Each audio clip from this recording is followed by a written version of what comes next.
అంశం పట్ల వారికి ఏమీ బాధ్యత లేనట్లుగా చెప్పారు. అంటే వారిని ప్రభావితం చేసే ఒక పెద్ద శక్తి ఏదో దీని వెనుక ఉందని మనకు అర్థమవుతుంది.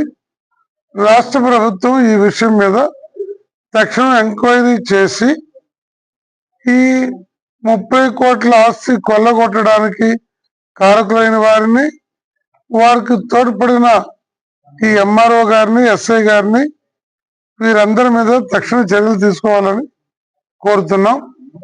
మరి మాకు మీరు చెప్పినాక నేను ఇంతవరకు వెళ్ళలేదు, మా విఆర్ఓని పంపాను, ఇప్పుడు కొడతలేదు, వెళ్ళింది ఉంటే పోలీసు వాళ్ళు చెప్తాము, ఎంక్వైరీ చేస్తాము.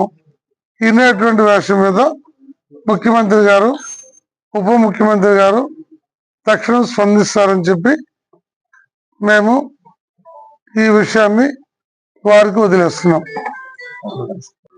స్వయంగా ఈ విషయం మీద ఈ నెల 5వ తేదీ నాడు ఈ ఎంఆర్ఓ గారిని కలిసి విత్ ఫోటోలు, వీడియోలతో మేము కంప్లైంట్ చేయడం జరిగింది.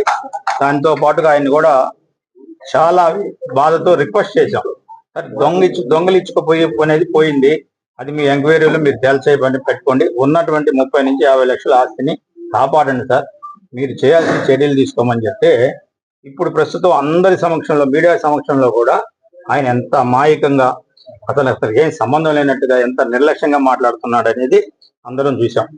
నేనైతే ఒక్కటి గట్టిగా డిమాండ్ చేస్తాను, దీంట్లో ఎంఆర్ఓ గారి వారి వాటా ఎంత, వాటా ఎంత, హస్తం ఒకటే ఉంటే ఆయన అంతలానే కాపాడు, దీంట్లో ఆయనకు కూడా ఎంతో కొంత వాటా ముక్కుతుందనేది నాకు అర్థమవుతున్నటువంటి విషయం. ఖచ్చితంగా ఇలాంటి ఎంఆర్ఓల మీద ప్రభుత్వం చర్యలు తీసుకోకపోతే, అసలు ఇంకా కూడా ఇక్కడ విచిత్రమైన విషయం ఏంటంటే, ఇది 2 వ్యక్తుల రెవెన్యూ తగాదా కాదు, ఇది కొన్ని లక్షల మందికి సంబంధించినటువంటి ఆస్తి, అది కూడా గవర్నమెంట్ చేత అటాచ్ చేయబడి సిఐడి పరిధిలో ఉన్నటువంటి గవర్నమెంట్ ఆస్తి. 2 వ్యక్తుల తగాదాకు సంబంధించి ఆయన ఏం చేయలేము పర్వాలేదు, కానీ గవర్నమెంట్ అటాచ్ చేసినటువంటి ఆస్తి అన్యాక్రాంతం అయిపోతుందంటే, ఆ గవర్నమెంట్ ఆస్తి మీద కూడా ఇతను ఇంత నిర్లక్ష్యంగా ఉన్నాడంటే ఇతను జనాలకి ఏం మేలు చేస్తాడు? అతను ఇక్కడ పనిచేయడానికి ఎవరు దొంగలకు పనిచేయడానికి వచ్చాడా అని అర్థం కాని పరిస్థితుంది. ఖచ్చితంగా ఈ ఎంఆర్ఓ మీద రాష్ట్ర ప్రభుత్వం చర్యలు తీసుకుని తన చిత్తశుద్ధి నిరూపించుకోవాలని కోరుతా ఉన్నాం.